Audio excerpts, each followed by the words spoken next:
अस्सलाम वालेकुम रहमतुल्लाहि व बरकातहू। शह नशीम पर तशरीफ़ फरमा ऑल इंडिया मजलिस इत्तेहादुल मुस्लिमीन के आपके हमारे सदर मेंबर ऑफ पार्लियामेंट अलहाज बैरिस्टर असदुद्दीन ओवैसी साहब,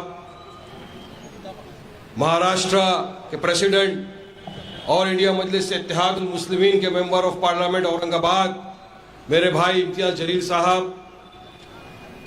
मुंबई प्रेसिडेंट जनाब फैयाज साहब, महाराष्ट्र के हमारे जनरल सेक्रेटरी जनाब सैयद मोइन साहब,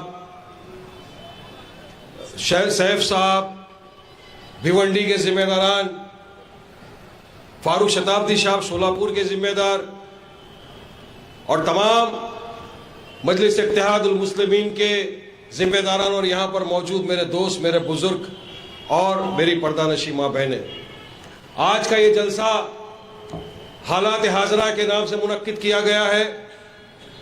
जैसा कि आप तमाम को पता है कि देश के आज की तारीख में हालात क्या चल रहे हैं। हम बरसों से देखे जा रहा है कि किस तरह से एक जंग जैसा माहौल क्रिएट कर दिया गया है, खास तौर से मुसलमान भाइयों के ऊपर।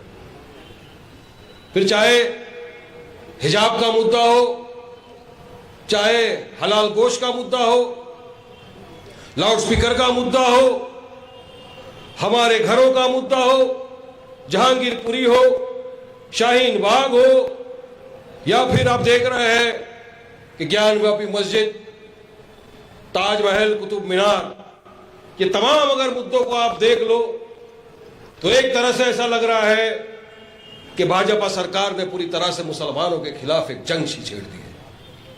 मगर दूसरी तरफ आप देखिए कि उनको जवाब कौन दे रहा है।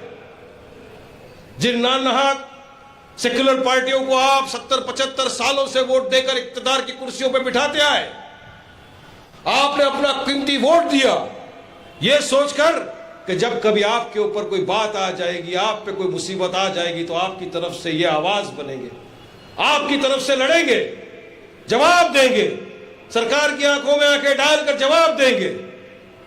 लेकिन अफसोस कि इतने बरसों से हम जिनको अपना समझते आए उन्हीं ने हमारे पीठ में खंजर भोंक दिया, वोट हमारा लिया, इक्तदार पर बैठे, मगर जवाब देने की ताकत क्षमता किसी में नहीं रही।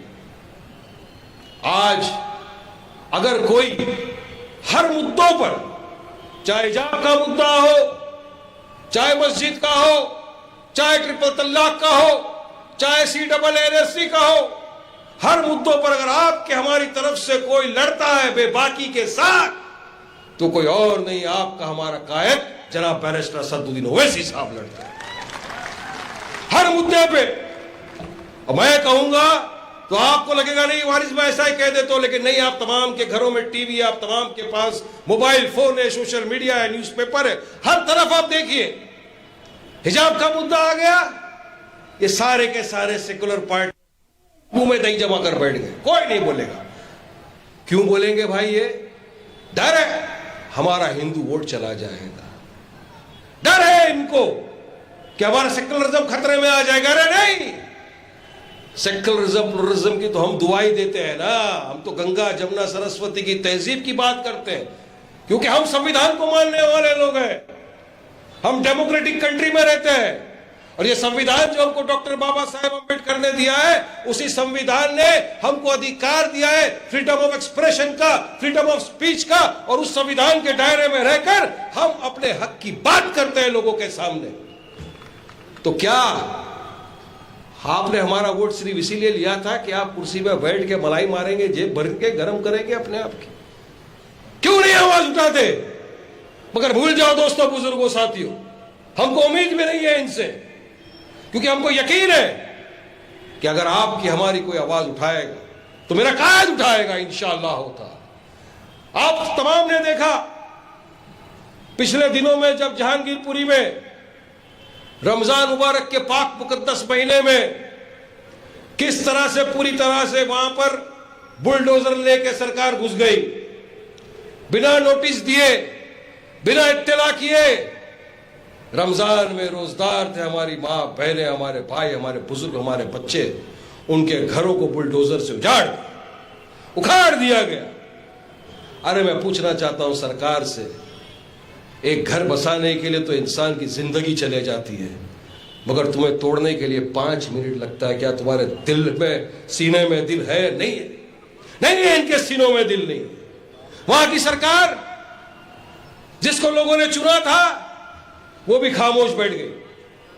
लेकिन रमजान मुबारक के पाक मुकद्दस महीने में भी रोजा रखकर हैदराबाद से अगर कोई दिल्ली गया, दिल्ली पहुंचकर वहां नमाज अदा की, रोजा खोला, जहांगीरपुरी कोई गया और आपकी हमारी तरफ से लड़ा सरकार से, तो कोई और नहीं, आपका हमारा लीडर बैरिस्टर असदुद्दीन ओवैसी साहब। तो हर शोबे पे, हर मुद्दों पे हमारी तरफ से बेबाक आवाज उठाए, तो उसको आप बोल दोगे पीटी में, क्योंकि आपके लिए सबसे आसान काम। अरे आप हमको ए से लेके जेड टीम बना दो, लेकिन जहां जहां हक की बात करनी होगी हम आपके लिए हक की लड़ाई लड़ेंगे इंशाअल्लाह ताला। पीछे हटने वालों में से नहीं है। और सुन लो, मजलिस पर तनकीद करने वालों, सुन लो कान खोल के कि आसमान पे थूकने वाले को समझ, आसमान पे थूकने वाले को समझ लेना चाहिए कि पलट के थूक उसी के मुंह पे गिरेगा, करारा जवाब मिलेगा, करारा जवाब मिलेगा। और इंशाअल्लाह संविधान के दायरे में रहकर अपनी हक बयानी करेंगे। और ये भिवंडी की आवाम जो आज हजारों की तादाद में जमा हुई है, इस बार भिवंडी में बताएगी कि खालिद भाई, हमने पिछली बार 44,000 वोट दिए थे, इस मर्तबा 1 लाख के ऊपर आपको वोट देकर कामयाब करेंगे। क्योंकि आप ऐसा किसी को भी उठा के एक पॉलिटिकल वेंडेटा से झूठे इल्जामों के अंदर जेल में बंद कर देते, मगर ये अवाम ने सबूत दिया आज कि खालिद गुड्डू वाकई में एक शेर है। और शेर जख्मी हुआ तो भी क्या हुआ, शेर शेर होता है भाइयों।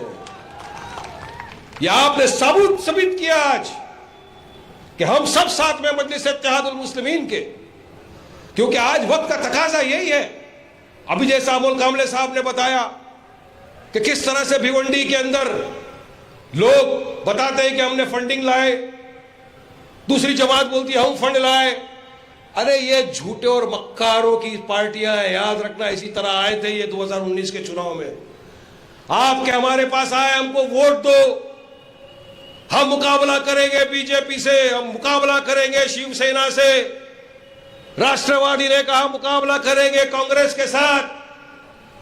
मगर चुनाव खत्म हुआ, वोट लिया, सेक्युलरिज्म की दुहाई देकर आपका कीमती वोट अपनी झोली में डाला, मगर सत्ता की लालच में, कुर्सी की लालच में जाकर बैठ गए शिवसेना की गोद में।